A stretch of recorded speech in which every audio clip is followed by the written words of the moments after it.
Dude, look at us. We're both sitting here text messaging people, and yet the two of us are sitting in the same room. Where would you be without that thing? I don't know where I'd be. I'd be lost. I'd be looking at you instead of, this is what I'm supposed to do.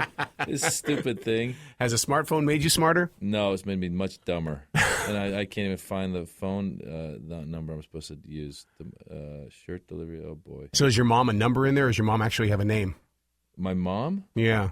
I mean, it's like I have to remember what my home phone number is. It's like, Oh, yeah, listen, man, I used to have all these numbers memorized. Yeah. I used to actually exercise my brain. And now it's just all, yeah, you're right. It's like spell check. Yeah. As a comedian, do you type out your jokes and stuff? And No, I don't type them out. No, I have them all on here, like, you know. Oh. Yeah. So you thumb them in then? Yeah. Can you imagine in school what typing classes would be like? Oh my God, you're right. As a comedian, how would you handle that?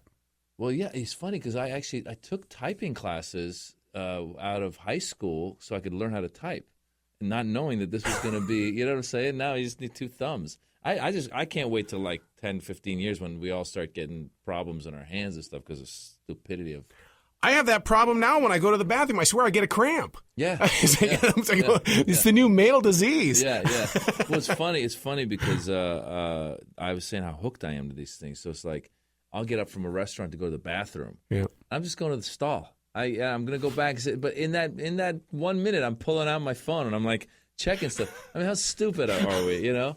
And the other thing I was saying about these things, this is what's funny about these phones, is like, because now you can get people get in touch with you through email, through Facebook, Twitter. There's a million ways, right? Mm-hmm. So I was like, you know what it's like? It's like having the mailman follow you around all day and be like, hey, I forgot to give you this envelope. And, you're like, oh. And then he's like, open it up right now. And you're sitting there opening it, and he goes, reply right now. You're like, no, it's craziness, man. And even with snail mail, people weren't always looking over your shoulder. I could be sitting here at work, and I get an email in, and you just want to look at them going, really? Yeah.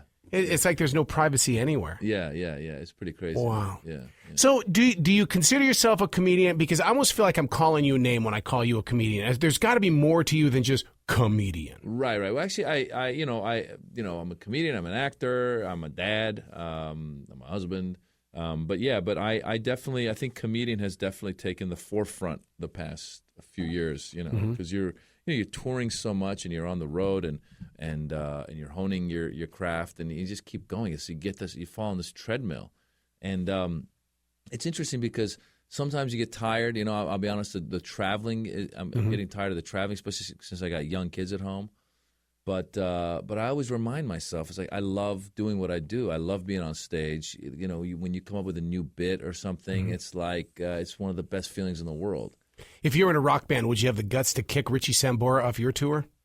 No, I wouldn't be. No, I wouldn't do that. I'm not dumb. No, you need to have the stars with you. I actually would love to be on a rock band. Really? That would be awesome, man. It's funny because people go, "What would you do if you didn't do this?" I said, "I'd love to be a rock star or a professional soccer player, something where you have like 50,000 people."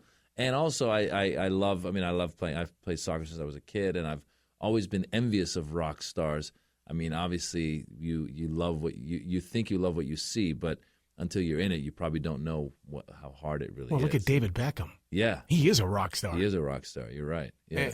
Wow. Yeah. So, but even today with soccer, I mean, how would you break that American thing where it's like you either like soccer or you don't? Man, it's coming around slowly.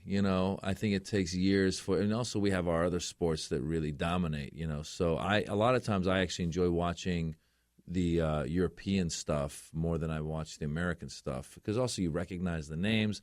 The level feels like it's a little higher. There's been Americans now that have been going over there. Dempsey, I forget his first name. Mm-hmm. There's a few guys that are playing in some of the top leagues there. So I think that's going to help our culture start to embrace it more. And on the youth level, it's huge right now. Mm-hmm. So my 4-year-old boy, I got him kicking the ball. All I'm saying is I'm like, please just get a scholarship to college so Daddy can save some money, please. You say that you're an actor as well.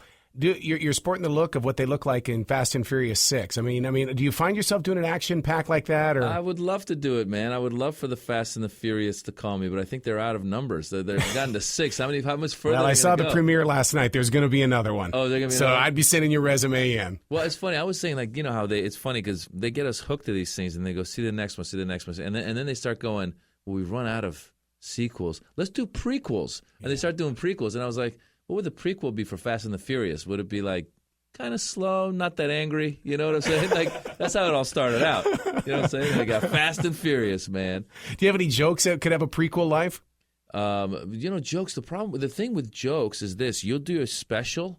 You know, I just had my latest special come out. It's called "I Come in Peace," and you'll watch it, and then you will have taken a joke, and you continue to perform it live, and that 2-minute joke that you had that you shot a year ago that's now on TV has now turned into a 4-minute joke. And you're going, I should have waited. I could have got, And then you go, well, how can I do the last 2 minutes on my next special without doing those first 2 minutes again? So it becomes this situation of trying to figure out, because you keep coming up with material, but sometimes it relates to something from before, and you can't go back and do the old joke on your next special.